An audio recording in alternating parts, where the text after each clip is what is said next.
Ohio State just went on the best 4-game run that we've ever seen in college football. And I'm an Ohio State fan, obviously, and this is only 24 hours removed from the game. And I'm not trying to be a prisoner of the moment, but when you look at the playoff, you look at the opponents that they had to go through and who they had to play and how they beat some of these teams, this was a very, very impressive postseason run for Ohio State. They lose to Michigan November 30th. The team, the program, Ryan Day, the coaching staff, everyone just bottomed out after that loss. The fan base was no longer behind the team and Ryan Day, and they had to earn that trust back. We all knew they were still going to make the playoff, but now they're the 8th seed. They had the hardest path in these playoffs to a national title. You don't have a first-round bye, and in that first round, you have to play Tennessee, which people kind of scoff at now, but at the time, people were picking Tennessee to win that game.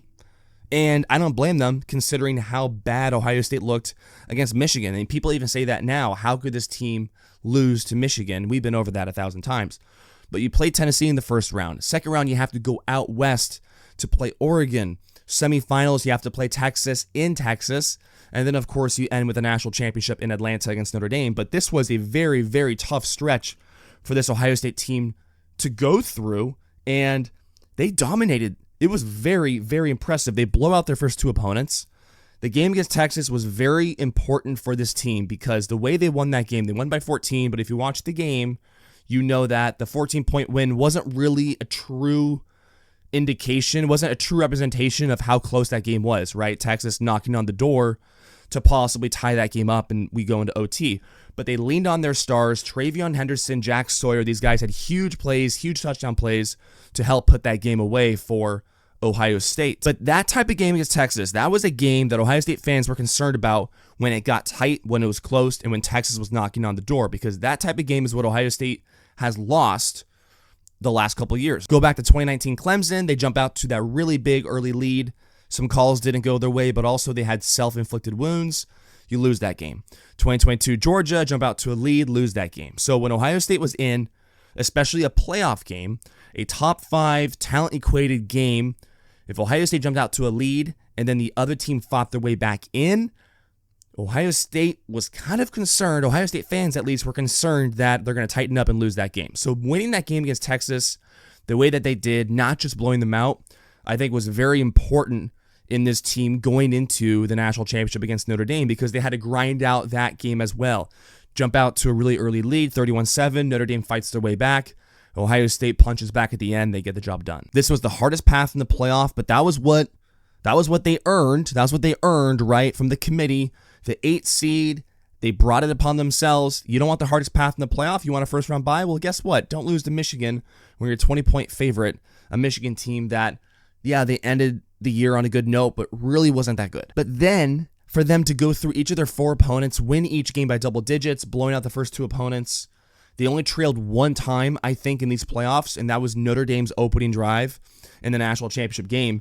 It was such an impressive 4-game run from this Ohio State team, especially considering how low they were not even 2 months ago on November 30th. If we go back to the offseason, lots of talks about this Ohio State team, everyone that came back, what they did with their NIL, the recruiting class, the transfer portal, the $20 million roster, everyone's saying it's natty or bust. I said natty or bust is not really realistic for any team, including this Ohio State team with the $20 million roster, even though they were not the only program that spent $20 million in their roster, Oregon and Texas. It was beat Michigan or bust. Like, you have to start there. Now, if things change, you can reevaluate your goals, and that can change throughout the year as well, but you had to start with beat Michigan or bust.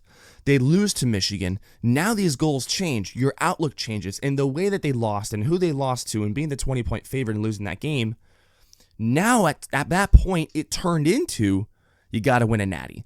Now, they weren't going to fire Ryan Day if he didn't win it all. He could have lost to Texas or lost to Notre Dame and they would have been fine. Probably could have lost to Tennessee, and I would bet he's still the head coach for Ohio State. But I said in my rant after the Michigan loss, Ryan Day, it wasn't beat natty or bust, it was beat Michigan or bust. Well, guess what? You busted. Now it is natty or bust. You got to go on this 4-game run, and that is exactly what they did. So Ryan Day deserved a ton of criticism for the Michigan loss, and he owned that. He now deserves a ton of respect the accolades, the praise. He deserves all of that now. I am glad that Ryan Day got to prove a lot of people wrong. There is a perception out there in the college football world generally where a lot of people, I heard from someone that told me directly, they know I'm an Ohio State fan, they told me that Ryan Day is a smug prick. And I was like, you don't know Ryan Day at all. And not that I know him. I haven't met him. I don't know him personally, obviously.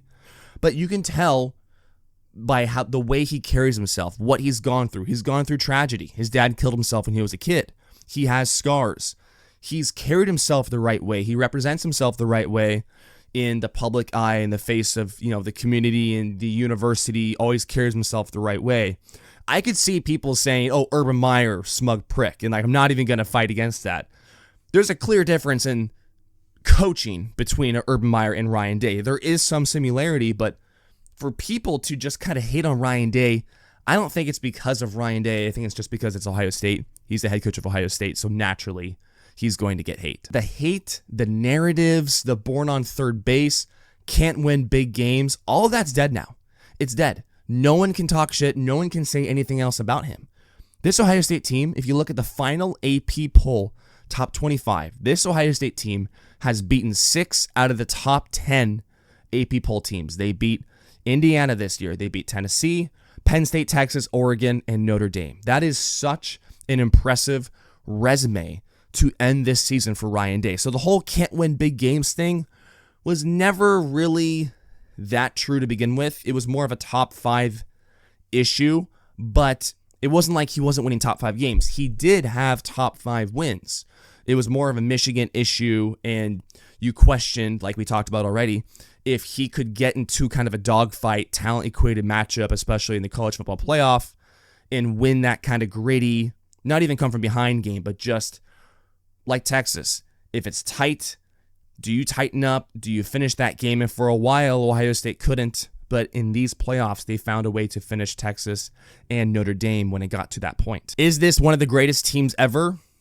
You can certainly add them to the discussion. And I think you should add them based off of the talent on this team, what I think these guys are going to do in the NFL, but also just the resume and how they finished this postseason run. However, you could never argue that they are the best team ever. I think you have 2 losses like that. I think it kind of disqualifies you from that conversation because now you're talking about, if we're going recent, 2019 LSU, obviously the magical season that Joe Burrow had, but also the NFL talent on that roster, not losing a game, the team of destiny thing. The last thing I want to touch on is the team of destiny that was this Ohio State team. Didn't feel like it early on, obviously, but when they got things rolling against Tennessee, it's like, okay, that was a great team win. Both sides of the ball were executing at a very high level. And then Oregon in the Rose Bowl comes along. They jump out to, what was that 34-0 lead or something like that. After that game, I was a little hesitant to say it, but I was like, this kind of feels like team of destiny stuff. Ball bounces your way, calls go your way. It feels like you just can't lose. You're not going to lose. You don't lose. 2019 LSU is a really good example of that. 2020 Bama to a sense, but also 2019 LSU at some point throughout that year, even as an Ohio State fan and how confident I was in that Ohio State team, it felt like LSU was just a team of destiny and they were going to win it all, and that's exactly what they did. This year, after the Oregon game, it started to feel like that a little bit. And then the way the Texas game ended, with Jack Sawyer getting the strip sack returned for a touchdown, at that point it was, this is a team of destiny. They're making plays like that. That ball literally bounced into Jack Sawyer's hands. He had that hero moment and ran it in for a touchdown. It was incredible to watch as a fan. But after that moment, it was, this team is going to win. They're going to beat Notre Dame. This is a team of destiny. And sometimes as a team, it goes your way. It falls your way. So many calls in big games have gone against Ohio State. And this is not me complaining about the officials, but in big-time games, sometimes calls go your way, sometimes they don't. That's just football. Sometimes the ball literally bounces your way, and sometimes it doesn't.